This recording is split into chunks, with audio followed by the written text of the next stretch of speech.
7 signs that you are maybe in a toxic relationship. All right, here we go. This is very important. All right, maybe you're the nice person in the relationship.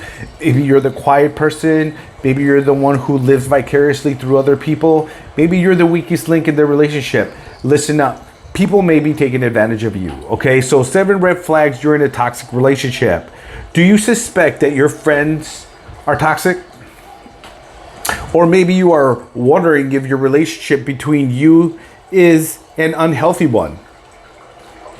If so, then read the following and find out the red flags of a toxic relationship and what to do about it. This is very important for you, okay? If you're a nice person, you have a kind heart, you think of others, you are prime for narcissistic abuse. All right? That's what these lowlifes like to do.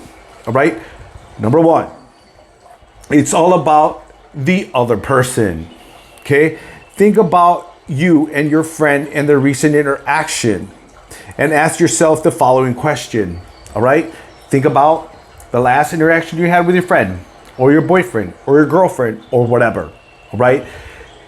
Is the conversation always focused on them and rarely on you? Does everything always go according to their way and wants? Like I said, do you take a backseat to your own life? If you do, you're in some serious trouble. You do not let other people in charge of your life or happiness. All right? Because most people are shit. All right? Does their well-being always come before yours? All right? If you answered yes to any of these, guess what? You might be in a toxic relationship. That said, there are other things to keep in mind. For instance, if you find your friend is very outgoing and you are an introvert, it might be that your friend does the most of the talking. Or if you are very easygoing, you might just fall into their plans and wants. See? Maybe you take a backseat to your life and let everybody else be in charge. You, my friend, are setting yourself up for failure. All right? The important question to ask is, am I okay with this? If you are happy with the way things are, then maybe it's just a good fit as your friendship. Or alternatively, a phase that a friendship is going through. All right? Number 2, disrespecting your boundaries. Are you good at setting your boundaries? Most likely not. Right? Because your mom or your dad don't have boundaries themselves, right? Because maybe they were raised in a shitty home. Society doesn't teach you to have any boundaries. And if you do have boundaries, oh, you're selfish. No, don't listen to society. Have you seen how society is out there? Sick, drug addicts, porn addicts, hateful. Okay? Those kind of people. There's a lot of those people around because most people are not happy. The comeback to your well-being. Okay? This comes back to your well-being. If you feel the needs aren't being met by your friendships because it's mainly one way, and you bring this to your friends, this is you respecting yourself and setting boundaries. Or perhaps you are happy to be there for them and do certain things, but you, okay, want to say no to other things. Picture this.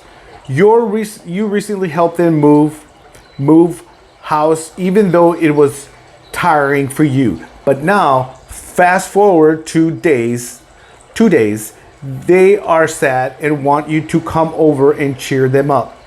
Except that you are tired from work and moving, all right, and need some time to rest and recharge.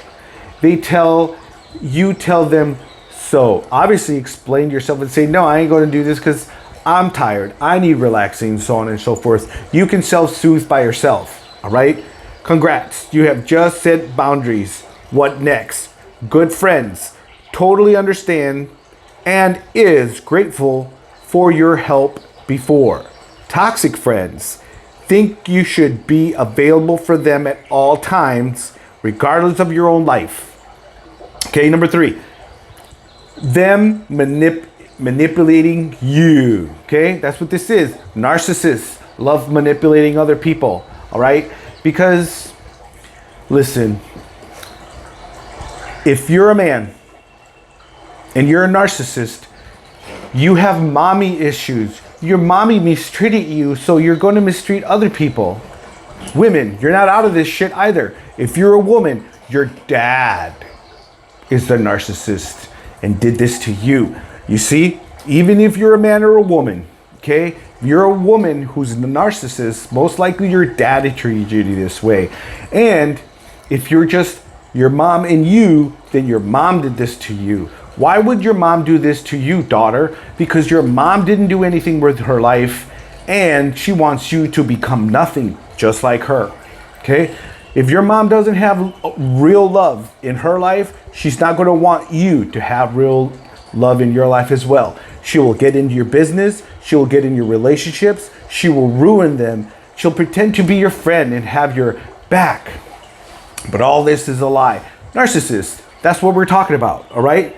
They love to manipulate you. The most toxic type of people are generally manipulators.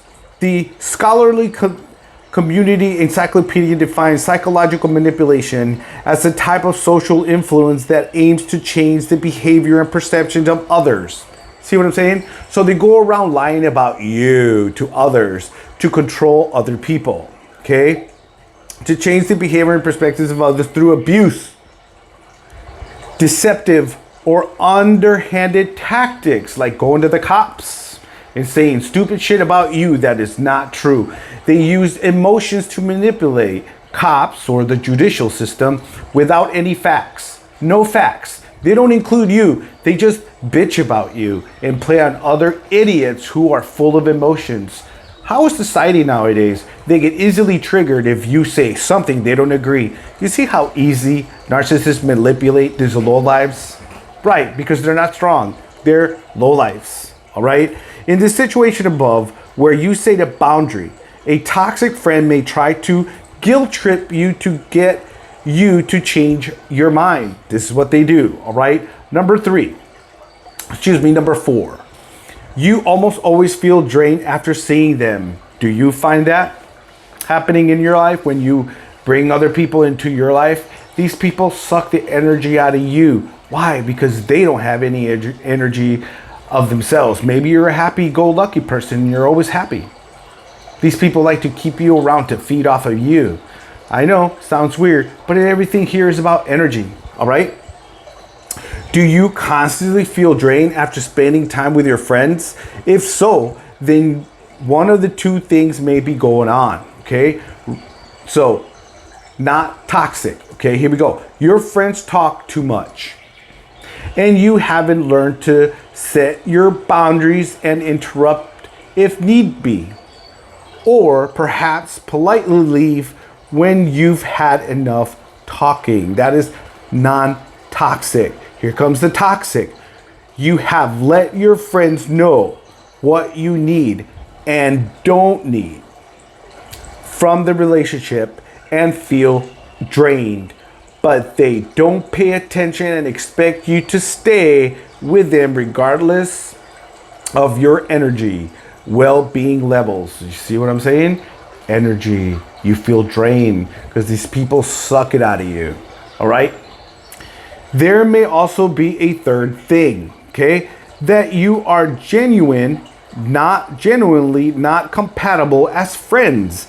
And the things that they enjoy talking about and doing leaves you drained. This doesn't necessarily mean that the friendship is toxic, but rather that your needs are different, okay? In this case, you can try to redefine your friendship, all right? Number 5, we're almost done here. They don't celebrate your success and joys, okay? Pay very close attention to those people, okay? Because these type of people, these narcissists, they like to go around and destroy your hopes and dreams, but they want you to celebrate theirs, okay? These people aren't in charge of their own life either, okay? They're shitty people. They're one of the most unhappy people who like to put on a smile and they fake it all the time. They cannot be real. They don't know what real is. Let's assume that your friend is not a toxic manipulator. They can still be toxic. Ask yourself this: when something good happens with you or to you, such as a new job, relationships, or even a friendship, how does this friend react? If they are constantly uninterested, or worse, actually diminish your achievements and successes, this is a sure sign of a toxic friend. Don't get me wrong, nobody is perfect. There are times when a big step forward in your life can make friends feel like you are leaving them behind. And that's okay, because we all have to grow up sooner or later. I know that I felt sad when I found out that my best friend was moving permanently to another continent, all right? But I allowed myself time to feel the sadness, and I even expressed some of it to her. Then I focused inwards and refrained my thoughts so that I could feel happy for her, knowing that leaving was important for her and her life goals and dreams. Narcissists cannot self-reflect. They cannot look within inside themselves because they're cowards. You see, they don't like to deal with the dark spots in their soul. They don't want to do any healing because they're too scared, because they have mommy issues and daddy issues. Narcissists, cowards. Number 6, they pour cold water on your ideas and dreams. This is so very important. See, what people will do, they will go behind your back to ruin your YouTube channel, to talk shit up to your subscribers. That is who these narcissist people are. These articles don't talk about narcissists, but the world is full of them, okay? They pour cold water on your ideas and dreams. This is similar to examples above, where your toxic friends cannot be happy for you. But it is even more insidious, okay? It is. It's creepy. It creeps into your mind and your relationships before you have even had a chance to express new joys and successes. The toxic friend doesn't want you to do things without them because they want to control you. Okay? Oh, you're moving on, but I want to be there to control you and tell you what you should and shouldn't do. Narcissists, all right? So they seek to devalue anything that you feel threatens them. See what I'm saying? Such as a new idea or life plan or even something like an educational course. These people don't want you to leave them behind because these people feel superior to you. These people are stupid and dumb, all right? Narcissist, I know who you are. I know exactly who you are because I know a lot of you fucking lowlives, all right? You both complain all the time. Okay, sometimes it makes sometimes it takes two to make a toxic friendship. Okay, like two toxic lovers, they're perfect for each other. You know who I'm talking about.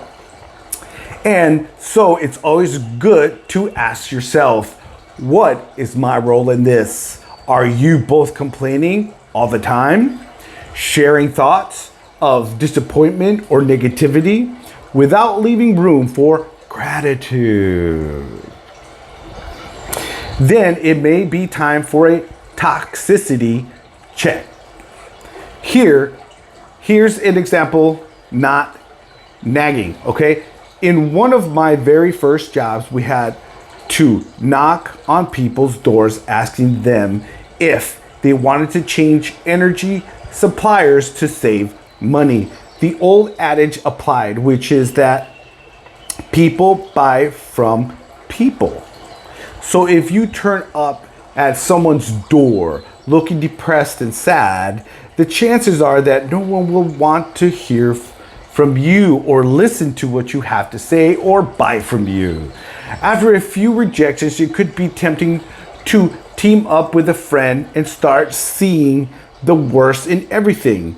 This negative chat usually brings your mood down and makes it harder to sell because misery loves company. So that's why the company had a no nagging policy.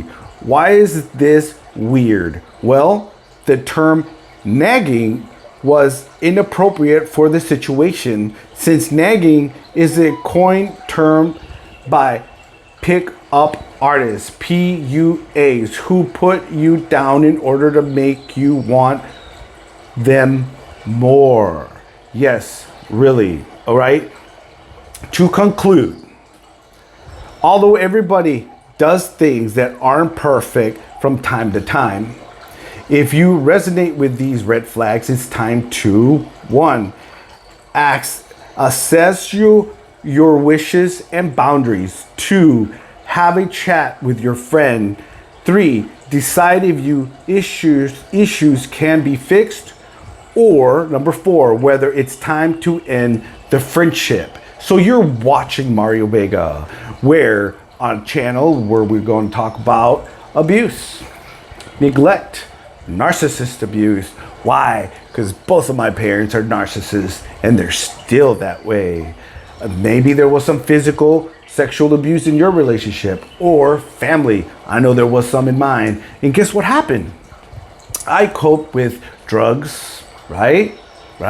Cocaine and things like that, alcohol abuse, sex abuse, porn abuse, all sorts of shitty problems that led to your demise because your parents were neglectful. They're narcissists. They don't give you love. They compete with you because they see that you have more than them. And that's what happened in my life.